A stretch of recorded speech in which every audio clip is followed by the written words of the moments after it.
A Amazônia está queimando de novo. Mas o que a gente tem a ver com isso? Quando um problema está longe da gente, fisicamente, geograficamente falando, existe a falsa sensação de que ele é menor. Como se de alguma forma a distância amenizasse a gravidade da situação. Eu acho que foi essa a razão do choque das pessoas quando o problema finalmente bateu à porta.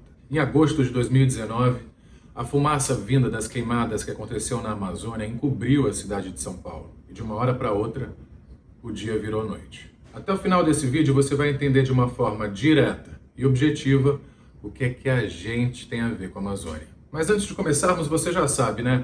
Curte esse vídeo, se inscreve aqui no canal clicando no botãozinho vermelho aqui embaixo e venha fazer parte da nossa comunidade, porque aqui a gente valoriza conhecimento, respeito e principalmente atitudes que geram mudança. Quando essas imagens ganharam o mundo, a comunidade internacional voltou os olhos para o Brasil. A hashtag #PrayForAmazon foi parar nos assuntos mais comentados do Twitter. Celebridades de todo o planeta se pronunciaram, inclusive o Leonardo DiCaprio, que além de ator, é ativista ambiental e voltou a falar sobre o assunto. Olha o que ele publicou esses dias no Instagram.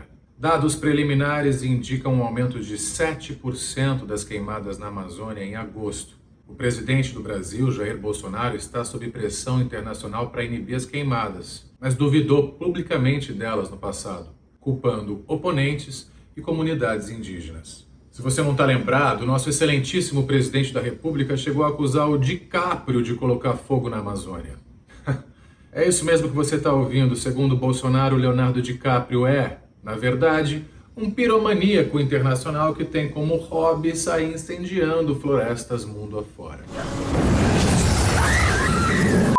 Mas pensando bem, tem uma lógica nessa fala do presidente, porque se a Amazônia está pegando fogo, alguém tem que ser culpado por isso. Porque a floresta amazônica é úmida, muito difícil de pegar fogo espontaneamente, diferente de outras vegetações mais áridas, como o cerrado, por exemplo. A chance de um incêndio começar assim do nada na Amazônia é praticamente zero. Claro que o tempo seco contribui para que o fogo se espalhe, mas para que ele comece é preciso uma ação externa, do homem, no caso. E isso acontece geralmente por dois motivos. Os grandes criadores de gado desmatam para plantar capim. Eles esperam essa vegetação morta secar para queimar. Já os agricultores queimam uma área depois da colheita para preparar o solo para um novo plantio. Não raramente, esse fogo se espalha pela floresta por causa do vento e queima tudo pela frente. A gente pode dizer que a cada 100 incêndios na Amazônia, aproximadamente 99 são provocados pelo homem. Ou seja, o agronegócio é a maior causa de incêndios na floresta amazônica. O agro, que não é tão pop assim, é um dos maiores responsáveis pela morte de centenas de animais, muitos deles em extinção, pelo sumiço de árvores e plantas com grande potencial medicinal que sequer foi descoberto. E essa exploração desenfreada também provoca um surto de doenças como malária, já que os mosquitos não têm mais florestas e acabam indo para regiões próximas infectar as pessoas. Mas espera aí, Sérgio, o que eu tenho a ver com isso? Pensa comigo, quem é que compra desses fazendeiros que desmatam? Isso mesmo. Aquela marca de alimentos que a gente vê no mercado e acaba colocando na nossa mesa. Pois é, sem saber a gente acaba financiando esse tipo de coisa. Então vale a pena prestar atenção no noticiário e, se puder, evitar consumir produtos de empresas que tenham uma conduta, digamos assim, criminosa. É verdade que isso não é nenhuma novidade no Brasil. A gente nunca teve um presidente realmente preocupado em preservar o meio ambiente. Nos últimos 33 anos, a Amazônia perdeu 724 mil quilômetros quadrados, uma área maior do que o território da França. Só que antes, pelo menos existiam órgãos responsáveis por fiscalizar e combater esses crimes. O que nós vemos agora é um governo desmontando e enfraquecendo toda a estrutura de combate à destruição. A gente só tem o Ministério do Meio Ambiente hoje porque fizemos pressão e conseguimos com que o atual presidente voltasse atrás na sua decisão. Mesmo assim, Bolsonaro acabou indicando para o cargo de ministro um ruralista, Ricardo Salles, condenado pela justiça por fraude numa área de preservação ambiental. Veja só que ironia, é tipo colocar o lobo para tomar conta das galinhas. Esse é o mesmo Ricardo que disse numa reunião ministerial: e ir passando a boiada, e mudando todo o regramento, e simplificando normas. Ou seja, aproveitar essa crise sem precedentes que estamos vivendo agora para passar uma série de medidas nocivas por debaixo dos panos. Mas a gente tem que pastorar esse gado, sabe por quê? porque são mais de 5.500.000 quilômetros quadrados de área verde espalhados por 9 países. Cabem 15 Alemanhas dentro da Amazônia. E ao contrário do que muita gente pensa, ela não é o pulmão do nosso planeta, porque todo o oxigênio que ela produz é consumido pelo próprio ecossistema. Mas ela é tão grande que funciona como um super umidificador para o nosso planeta. Os ventos equatoriais empurram a umidade do oceano para dentro da floresta. E as plantas não só usam essa umidade, como devolvem cerca de 20 bilhões de toneladas de vapor de água para a atmosfera todos os dias. Isso cria uma enorme corrente de nuvens passando por cima de toda a floresta amazônica. E é assim que ela gera as chuvas que caem na floresta e em outras regiões. Sem a Amazônia, o Brasil provavelmente teria uma grande área de deserto. E isso pode realmente acontecer se as coisas continuarem como estão. Nos últimos 50 anos, 17% da Amazônia foi desmatado. Especialistas dizem que se não fizermos nada para parar com essa destruição e a floresta atingir entre 20% e 25% de território devastado, podemos chegar a um patamar irreversível e a partir desse ponto, a floresta pode virar uma savana em apenas 50 anos. Mais uma vez, o problema que estava lá longe vai ficando cada vez mais pertinho da gente. É esse o legado que a gente quer deixar para os nossos filhos? Cada vez mais o clima entra em desequilíbrio. Os verões ficam mais quentes, os invernos mais frios. Os casos de doença respiratória no país já dispararam em 2019, mesmo antes da crise sanitária mundial. E vale lembrar que esses são dados do próprio Ministério da Saúde. E eu estou falando isso porque o governo atual parece ter um problema com dados do próprio governo. Bolsonaro acusou o INPE de divulgar dados falsos de desmatamento e demitiu o seu diretor alegando que ele estaria a serviço de uma ONG.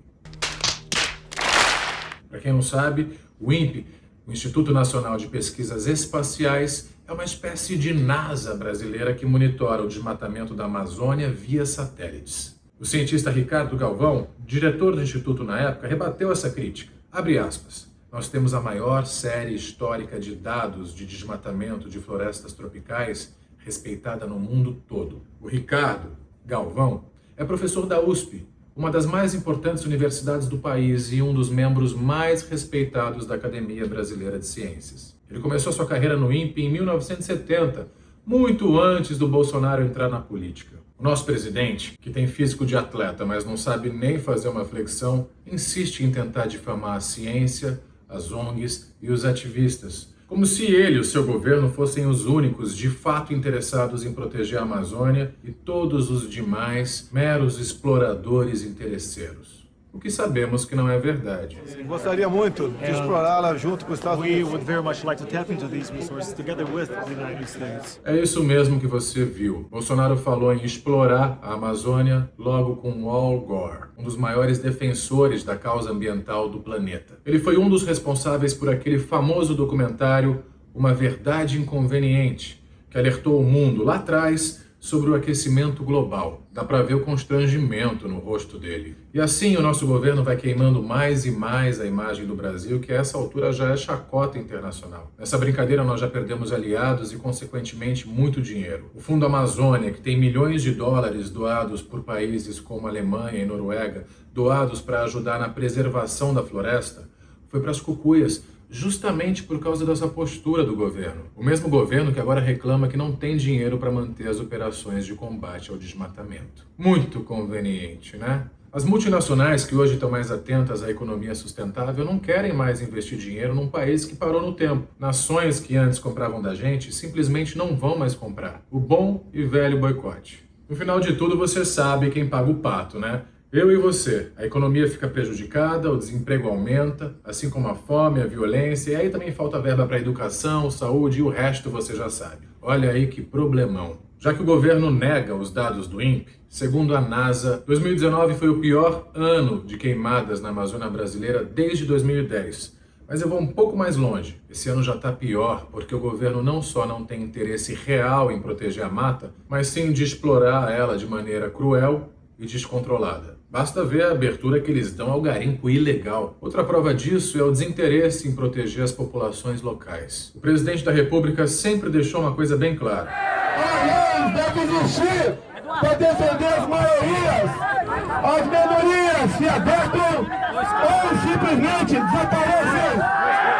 E essa crise que estamos vivendo em 2020 veio como uma bomba atômica para realizar esse desejo, dizimando os povos originais, que em sua maioria luta para impedir o desmatamento da floresta. Sim, pesquisas apontam que onde tem índio, a floresta é muito mais preservada, ao contrário do que você pode ter ouvido por aí. E veja só, Bolsonaro colocou um ruralista a favor da mineração em terras indígenas como presidente da Fundação Nacional do Índio, órgão governamental que deveria proteger as nossas comunidades da floresta desse tipo de exploração. Essa tentativa de difamação dos povos indígenas, de esconder os dados, de negar a ciência e de descredibilizar o trabalho não só das ONGs, mas também da imprensa, faz parte de um projeto irresponsável e destrutivo de exploração da Amazônia. E esse problema não é só nosso. Afinal de contas, o aquecimento global está aí e afeta o mundo inteiro. Se você está vendo esse vídeo e não mora no Brasil, esse recado é especialmente para você. Fique atento às políticas de preservação e sustentabilidade do seu país,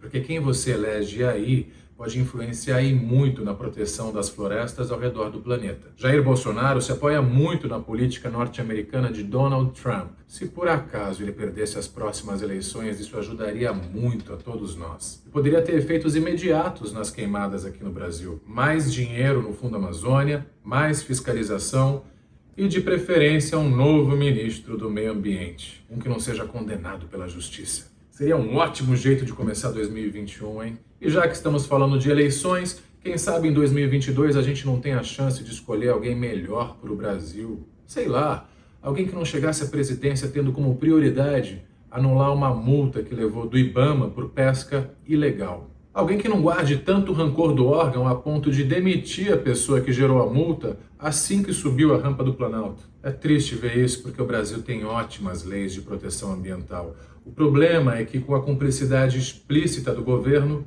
agora elas estão sendo mais desrespeitadas do que nunca. As multas eram uma parte importante no combate ao desmatamento da Amazônia porque o dinheiro arrecadado era justamente usado na fiscalização e preservação do meio ambiente. Só que graças à nova gestão, essas multas vêm diminuindo significativamente. No primeiro ano de governo Bolsonaro, o número de autuações do IBAMA caiu em 34% em mais de 200 municípios da Amazônia. Como resultado, 184 municípios tiveram aumento do desmatamento.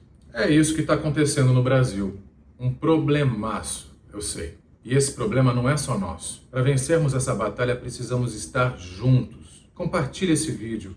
Faça ele chegar ao maior número de pessoas. Nós precisamos engajar os nossos amigos nessa causa que é de todos nós. A nossa maior arma é a informação. E é através do conhecimento que a gente vai pressionar o governo e as indústrias para investirem numa economia realmente verde. Somente juntos nós podemos frear Bolsonaro e a sua sede de destruição da Amazônia e preservar a sua diversidade natural e cultural. Somente juntos podemos garantir um futuro mais justo e sustentável para todos nós. Vamos juntos? Não se esqueça de deixar o seu joinha aqui no vídeo e de se inscrever aqui no canal clicando nesse botãozinho vermelho aqui embaixo. E se você tiver algum tema que gostaria de me ver abordando num vídeo por aqui, basta mandar a sua sugestão para mim lá pelo Instagram. Muito obrigado e não se esqueça de compartilhar.